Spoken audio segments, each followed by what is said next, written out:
Tree Country 1330 WTRE. Good morning at 7:33. We're a couple minutes late. Well, we had to squeeze in one more song. Good morning, right. everyone. The sun is shining. We're celebrating. That's right. Happy Thursday. Yeah, we didn't see you last week. Yeah, well, we were in Elkhart last week for the Indiana Conference of Mayors. It's our annual meeting, and it's always kind of the big one that is limited to just mayors from across Indiana. So we had about 50 that gathered up there for a couple days of education and camaraderie and discussion, legislative discussion. The governor came and spoke at our breakfast and had an opportunity to chat with him about what's going on in Indianapolis. And did you learn anything new? Well, of course. Hopefully everybody always has an opportunity to learn something. But really the conversations, with some legislators from northern Indiana, of course we don't interact with those much from our part of the state, but it is a good opportunity. Got it. It's a good opportunity to get everything connected and everybody connected in a way that is in a good setting, right? So we had discussion about ongoing legal cases. Of course, Senate Enrolled Act 1. Talked with the governor talked about his planning a little bit, IEDC, etc. You also had a little fun while you were there. We did, yeah. And Elkhart has this really cool annual tradition where they do on the street like go-kart races. So if you think about like a go-kart track you would go to and like rent a cart, they do that, but there's like a circuit for those. So like think about people that like do stuck cars or like midget racing or those kinds of travel around the Midwest or the country. They do that for go-karting as well, which I guess I didn't realize was a thing. But Elkhart has the only or one of the only off-track on city street go-kart races on the circuit. And so they do that the last Saturday of July. And they do a mayor's race every afternoon on the Friday afternoon. And it's a very northern Indiana thing. So this year, because ICOM, the Indiana Conference of Mayors, was up there, we had the opportunity to participate in the go-kart race and put a team together with some other mayors. So it was the mayor from Angola and Columbia City and myself on the team. And it was a lot of fun. Did you win? Yes. It's okay to say that. We did. We were able to race the mayor of Elkhart's team. He won. His team won their heat. And then he's the outgoing ICOM president, which is why we were in Elkhart, and I'm the incoming ICOM president. So I was a team captain, and then we had a couple other team captains. Last year's champion was from Mishawaka, the mayor of Mishawaka, so he had a team, and there was a fourth team.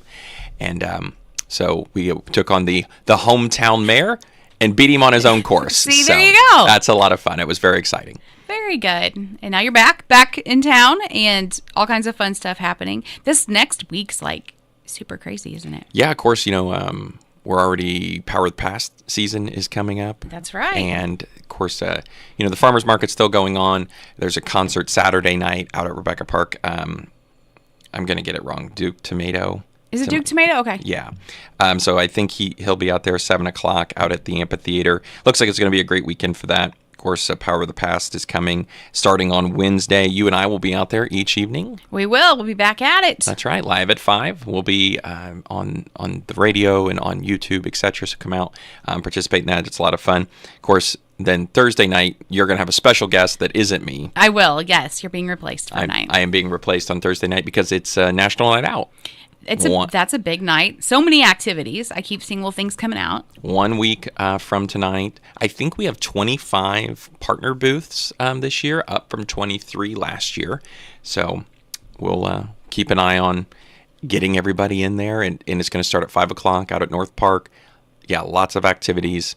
We're going to do sort of one big demonstration this year, sort of like the mock car crash that we did at the high school in the spring.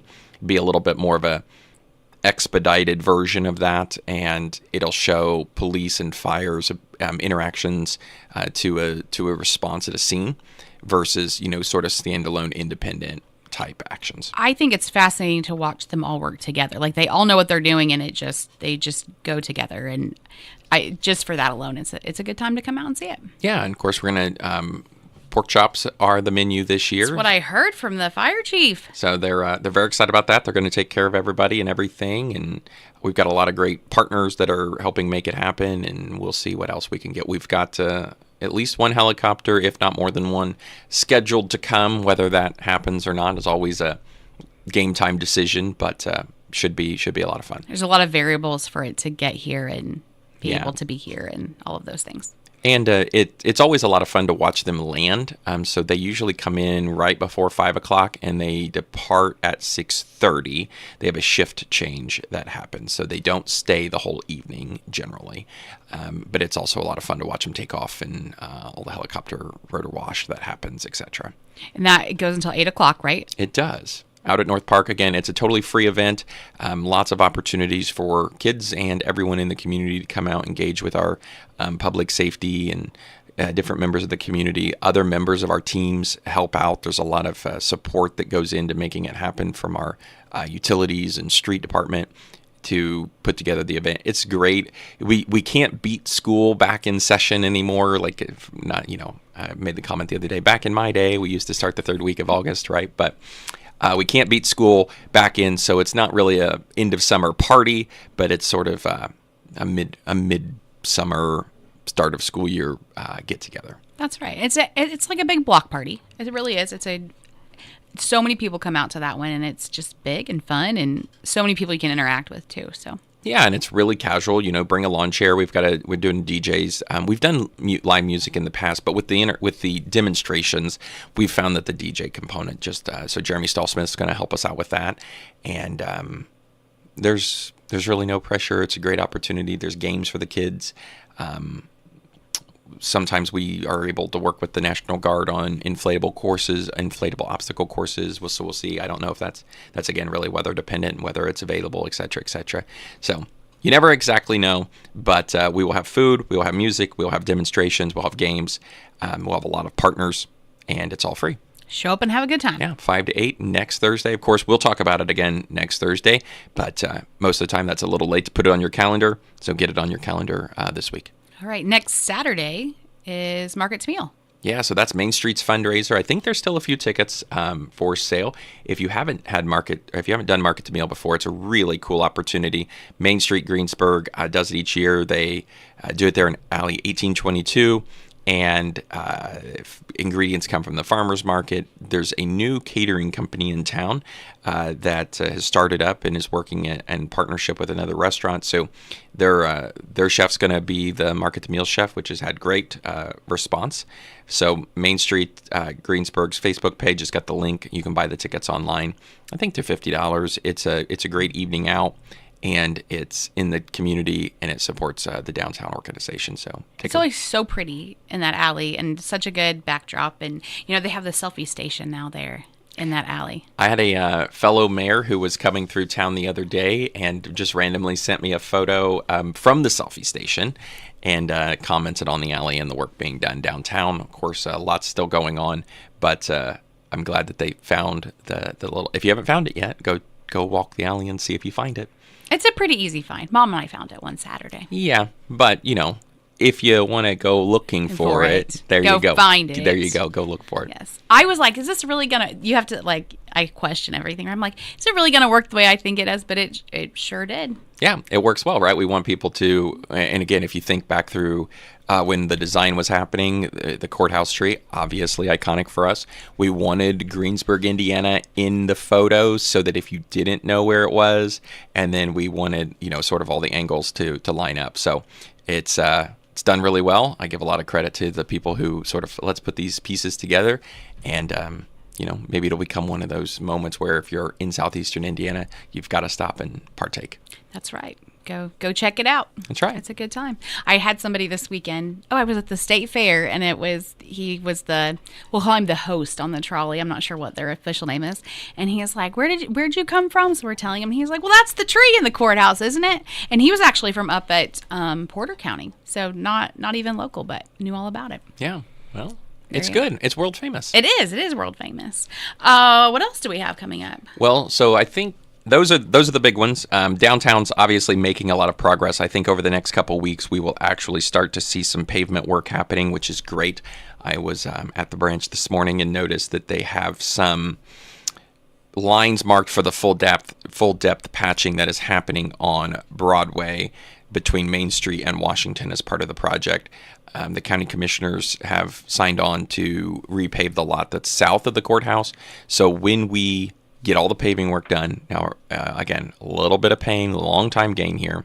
When we get all the paving work done, it's all going to happen pretty much at the same time. We're going to, in theory, go from the southeast corner all the way up around the west side, across the north side, up Broadway, west on Washington, with all new asphalt, new lines, pavement markings, crosswalks. And then because Franklin Street was last year, boom, we're done. It's done. And it's going to be great. And then here's going to come the fall festival. We're working on getting landscaping updated. I think, by the fall festival, you're going to show up in downtown one day and go, wow, because it's all kind of really coming together, and we are quickly approaching. Of course, the third weekend in September is not that far away. It's ticking away. I did notice, I think it was towards the end of last week, they were putting the pavers in outside of Game Plan on that corner. And it looks really nice as it starts to come together. It doesn't. Once those kind of finishing touches, I noticed they put some trees in down by the courthouse main entrance. So the landscaping, is going in as the project's progressing, which is great. But the pavers make a big difference. Concrete makes a big difference. And then once we get and I know there's a lot of gravel and dirt and dust and sand and pieces and parts laying around, and it's rough. But we are full steam ahead, and it's going really well, which is great. And we're about to start putting the final touches on it. It's literally the home stretch at this point. Yes, we've almost made it, right? It's a 2-year process, 2-year project. I know it's been exhausting and frustrating and inconvenient, but we're about there. We're here. First Street, they will continue to work on it as well, right? Yeah, and 'tis the season for infrastructure, right? And that's good. We always talk about roads and conditions and quality. First Street, we've talked about a little bit here before. Significant pavement failure in the eastbound lanes, which is subterranean, so I know they're working on that. It's still open and closed, so just be cognizant and careful about that. We are realigning drainage, curbing, sidewalks, obviously, elevations. So, First Street's, it's not technically a full reconstruct, but it's more than a mill and fill, as we've talked about, where we just strip off some pavement. We're really trying to improve water flows, access points, etc., as we go down through there. So, great project, very well needed. CCMG Community Crossings Matching Grant Fund project. And, there's money. We receive a small portion of the county's issued wheel tax. There's a lot of discussions. The governor and the General Assembly is pushing municipalities to implement wheel taxes as a part of the Senate Bill 1. The meaningful historic property tax relief component comes with the charter to implement local income taxes and increase local issued fees, including wheel taxes, to support infrastructure and revenue replacement. That's what they were encouraging to happen as a part of Senate Bill 1. So the whole discussion about property tax relief came with the charter from the General Assembly and the governor to increase fees and income taxes. That was the revenue replacement structure. They have a desire to move down away from property taxes and onto other things. All that to be said, we receive a very small portion of the county issued wheel tax, but funding from that, and then motor vehicle highway, which is gas tax, which is exclusively set and collected by the state of Indiana and then redistributed back to us, is the funding mechanism that helps support that. And I will say they've moved, it seems like very quickly. I drive that straight usually 4 days a week. And it seems like they're progressing quickly. It was expected to be about a 6-week project. So I think we're probably in week 3. Yeah, maybe, I would say. Maybe 4, but probably 3, because I think it was definitely after the 4th of July when they started. Yes. And so we're getting close, which is great. And, I noticed one of the larger excavators was down there the other day, which means they're into the subterranean work, which is good and helpful. Very good. Start putting it back together. That's right. Make it just like Humpty Dumpty, right? Get That's it all right. back together and it'll be perfect again. That's right. Exactly. Speaking of Humpty Dumpty, we haven't seen you since the Storywalk opened. I don't believe. Yeah. We didn't see you last week. Yeah, the library. That's a great. Is that the story that they put in it? I don't know. I don't know, but it worked. I tried, right? That's right.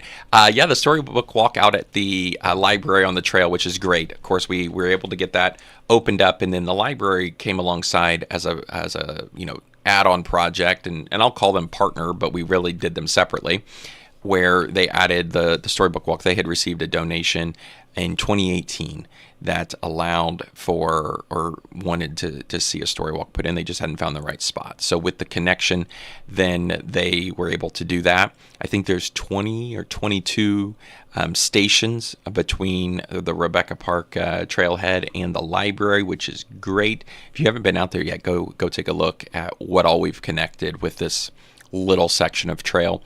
And the library had a great attendance and turnout for their ribbon cutting for the Storybook Walk. They had their board members, and Vanessa, who's the director of the library, spoke, along with the family that it's named after. And then they had a cool little scavenger hunt for the kids that had a prize. So really, really great addition, and just another amenity and quality of life project that we should be very proud of and to have in the community. I didn't really know that those were a thing up until there was a discussion about adding it to the trail, and couldn't be more proud of it. I think it's a really neat opportunity. I've heard so much just talk about it, and people are very excited and see what stories will come in and out. And I think they're going to switch it out every couple of months or so. I don't know what their timeline is, but makes sense, and That's right. It makes it interesting, keeps it interesting. That's right. It's a good time. You had last night. We had the Park Road. Yes. So that's 27, right? When we're looking at expansion here. Yeah. So we had the first of probably several. Makes sense. Open houses for the Park Road project last night. That was 5 to 7, and it was open house style. We had a bunch of our different teammates from USI and HWC, which are the two engineering firms that are jointly working on this project together. And we were able to, I think we probably had about 50 people attend, which is a pretty good turnout for something like that. They had a map that they had printed of the project that in City Hall, obviously, we have that big multi-purpose room in the middle. So I think it was about 18 feet long. Oh, wow. And it was about, 24 inches tall and probably 18 feet long. And they had printed out, phases 1 through 4 of the project to talk about what each parcel kind of looked like, or, people could look at their properties, etc. Some of those are further along than others, right? 1 and 2 are further along than 3 and 4. But a great opportunity to talk about the general scope and scale of the project. Timeline 2027, 2028, 930 is really where we're at right now. We continue to work with our partners in NDOT. We there's opportunity for more engagement and input. There is our website, which is parkroadforward.com. You can hop on there. It's the project site. You can see all the current stuff, including phasing timelines, typical section of what it will look like, etc. Had really great conversations with individuals that live right on the corridor or have an invested interest right on the corridor, and those that are tangent to the corridor, so the neighborhoods that touch and abut. But it is also an asset and an amenity piece of infrastructure for the entire community. So we had a few people who aren't even in this corridor that attended and wanted to learn more about it and supportive of the project. It's been talked about since, they were kids 50 years ago. I say this has been a long time coming. Yeah, 19. I haven't actually seen a copy, but I've been told that it shows up in the 1985 comp plan, and that's a long time ago now. It is, yeah. So it was a really good conversation. More to come, as we continue to progress, but lots of opportunity, folks that are interested in drainage and what's it going to mean and how does this work, and driveway access, etc., maintenance of traffic during construction. Some questions are more answerable than others. Some are TBD. Some are more set in stone. But lots of really good project. I'm very glad to have participation from the county and the commissioners. The commissioners were in attendance as well, and we had city council members there. So really great partnership amongst all the working agencies. By planning this far out, people have time to get their questions answered and be prepared to know how the project's going to go. Yeah, exactly. And the reason for the long timeline, as we've talked about since before day one of this project, is it's an LPA project, a local project award, which is federal funds that flow through NDOT. So, we all contribute funding to the federal government, and we are recapturing some of those dollars for our local community. They're 80-20, so 80% federal dollars, 20% local dollars. And the timeline for award usually runs about 5 years out. So we were awarded in 2021 for the first two phases 1 and 2. That would put us in 2025, 2026, more likely. With a sort of hyperinflation that was experienced in the construction industry in 21, 22, and 23, we were sort of backed up a year. So we're now 27, 28. But that's okay. We're plugging away, going along. When we first started talking about this, some folks thought I was a little bit crazy, but I said it'll take us till 2030 to get it done. I don't think we're going to hit 2030 to get it done. But 30, 31 is looking more likely, but we don't have all the parts and pieces in place yet. It's coming. But we're still a long ways away from getting it done. That's right, but it's coming down the pipeline. That's right. Yes. You also had meetings on Tuesday evening, city meetings? We did. So it's we now lovingly refer to them as Super Tuesdays. We had all 5 on our new schedule. So Water Board met and just sort of heard from Aaron Schwindeman, who's the water superintendent, about updates that are happening, a couple capital purchases. They had someone who come in and spoke about a topic, but one of the biggest ones was the ongoing design work that's happening on the water line at Broadway, up Broadway, in front of from 4th Street up under the bypass, past like Rural King Smith Road, and then including 10th Street over. As we all know, we had another water main issue over on 10th Street a few weeks ago. So we are continuing to push forward with that project. Construction on that, I'm not 100% sure yet, maybe 2026. But there's design work and engineering work that's still being done for that corridor. And I know our water team is very excited about getting that replaced because they hold their breath every day and all day that it all holds together. And then our next meetings, the airport board monthly meetings, updates from the consulting firm that manages the federal grant funding. Our funding for 2025, end of 2025, has been secured, which is great. We've got our numbers for 2026. They did approve their budget to be sent to the city council, and just sort of a little bit of updates about what's going on at the airport. Nothing too monumental there. The third meeting is the Redevelopment Commission. So just, again, project updates from Zach about ongoing pieces and parts. They did have a proposal sent to them from someone regarding the old fire station. They don't own the old fire station, but because their job is sort of redevelopment, then we're kind of flowing that through them in the preliminary stages. So they looked at a proposal from someone on that just didn't quite work. Reedy Financial, our financial advisors, had looked at it as well and just weren't quite comfortable with that, so they did just let that kind of sit on the table. A few other random, pieces and parts they're still working on. The Liberty Lake subdivision and making sure that that's continuing, where we see houses continuing to go up in a very reasonable and high number. We've done the proof roll, which is the under pavement inspections for the second sort of phase around the corner.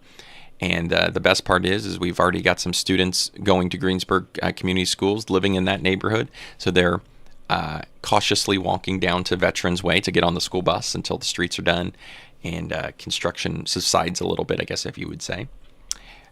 Fourth meeting is the Board of Zoning Appeals, the BZA.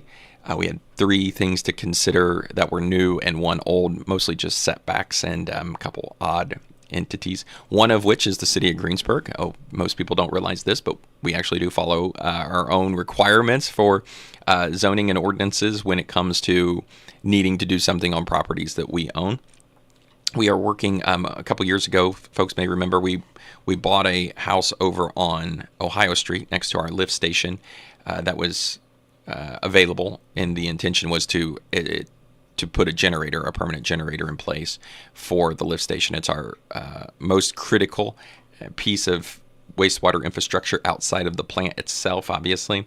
It just moves a lot of volume of wastewater, and it fills very quickly in the event of a power outage or storm or any type of flooding event. So the idea 2 years ago when we bought the house was to remove the house and put in a generator station. And we removed the house, and so now we are building a building, put a generator in. The requirement that you have to have a house on your lot in order to, you have to have a primary residence in order to build a secondary structure. We don't need a house, so we had to get permission for that, so that was approved. And then the fifth and final meeting of Super Tuesday was the Plan Commission. There was some discussion about a secondary plat for the old American Lifts building on McKee Street. That was approved, just dividing the lot. The new owners have some plans back there, which is great. We like to see that reinvestment happening in the facility. And then the other one was regarding building permit fees and variance fees for the Plan Commission and BZA to review. So they did update those and up them some to help cover cost, increased costs with inspections, plan reviews, etc. And then the permitting or the variance fees increased a little bit as well to cover the cost of certified mail and legal ads and all the things that the Plan Commission and BZA oversee. And then that was the end of Tuesday. That was the end of Super Tuesday. Right. Now, with all of that, that is 5 meetings. But what's that time frame typically look like? You guys have been doing this a few months now. So the first one's at 5:30, and we wrapped up by 8. So it all fits in there. We had about the Plan Commission or the BZA meeting went just a little bit long, but there were 4 agenda items, which is pretty rare, and we might look at tweaking the schedule a little bit again for 2026. We'll see how that works. I think maybe there's some, one of the boards doesn't really need to meet as often as they are scheduled to meet, so we may just move to that. And it's great. It works well. Friends in the media that come and cover meetings or certain parts of them can do that, and we're in and out. And it's been a welcome change, I think, for the most part. Yeah, our team really likes it. We have some staff members who, like myself, Kristen, and Zach, who attend all 5 on a regular. So it's great to get them all done in one evening. We have other team members that rotate in and out based on which board that they're representing to or presenting to. And our board members that have multiple appointments, like our Plan Commission and BZA. It works. So we like it. We're all on board. I know that from our perspective, we like it too. So yeah, it works. It's and good. then board works in council next week as usual, and then we're off into September's. Crazy. It is. The month is flying by. All right. Well, once again, National Night Out next Thursday. So put that on your calendar. 5 to 8. All right. And then you and I will see them Wednesday night. That's right. Power of the Past. Live at 5. You can join us here on the radio or on YouTube. We'll see you then. All right. It's 8:01 on Tree Country, 1330.